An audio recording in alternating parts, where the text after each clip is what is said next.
فرشتے دعا کرتے ہیں ہم موقع تو دیں۔ اللہ تعالیٰ کی پاک مخلوق فرشتے ہمارے لیے دعائیں کرنا چاہتے ہیں اور کرتے رہتے ہیں۔ ہمیں چاہیے کہ ہم انہیں اپنے لیے دعا کرنے کا موقع تو دیں۔ ٹھیک ہے کہ ہم ان کو دیکھ نہیں سکتے، مل نہیں سکتے، بات نہیں کر سکتے، لیکن حدیث مبارک کی روشنی میں ہمارے چند اعمال پر وہ ہمارے لیے دعائیں کرتے ہیں۔ ہم کم از کم انہیں موقع تو دیں۔ اور بہت سے مواقع ایسے ہیں جن میں خواتین بھی اپنے لیے فرشتوں سے دعائیں کروا سکتی ہیں۔ نمبر 1، جب ہم کسی بیمار کی عیادت کرنے لگیں تو دوران عیادت 70,000 فرشتے صبح سے شام تک دعا کرتے ہیں کہ اللہ تعالیٰ سے بخش دیجیے۔ اگر شام کو عیادت کرنے جائیں تو صبح تک 70,000 فرشتے مغفرت کی دعا کرتے ہیں۔ نمبر 2، کسی بہن بھائی کی غیر موجودگی میں ہم اس کے لیے دعا کریں تو حدیث شریف کے مطابق فرشتہ یوں کہتا ہے، آمین، اور تیرے لیے بھی ایسا ہو۔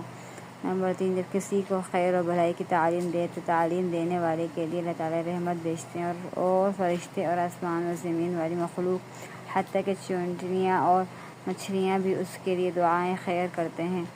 نمبر 4، حدیث شریف کے مطابق جب ہم باوضو پاکیزہ حالت میں سوئیں تو ایک فرشتہ ساتھ رہتا ہے اور رات بھر دعا کرتا رہتا ہے کہ اللہ تعالیٰ اس بندی کو بخش دے کیونکہ یہ پاکیزہ حالت میں سویا ہے۔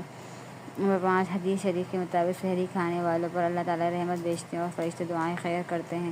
نمبر 6، حدیث شریف کے مطابق فجر کی نماز پڑھ کر اپنی جگہ بیٹھنے والے کے لیے فرشتے کہتے ہیں کہ اللہ تعالیٰ اس کو بخش دے اور رحم فرما دے۔ اس طرح انتظار نماز میں نماز سے پہلے بیٹھنے والے کے لیے بھی دعائیں مغفرت کرتے ہیں۔ نمبر 7، حدیث شریف کے مطابق درود شریف پڑھنے والے کے لیے فرشتے 70 مرتبہ دعا کرتے ہیں۔ نمبر 8، حدیث شریف کے مطابق راہ خیر میں خرچ کرنے والے کے لیے فرشتہ دعا دیتا ہے کہ اللہ تعالیٰ خرچ کرنے والے کو اور زیادہ دیجیے اور خرچ نہ کرنے والے کے لیے دوسرا فرشتہ کہتا ہے کہ اللہ تعالیٰ کے بخیل کنجوس کو تباہ کیجیے۔ نمبر 9، حدیث شریف کے مطابق روزہ دار کے سامنے کچھ کھایا یا پیا جاتا رہے تو فرشتے روزہ دار کے لیے استغفار کرتے ہیں۔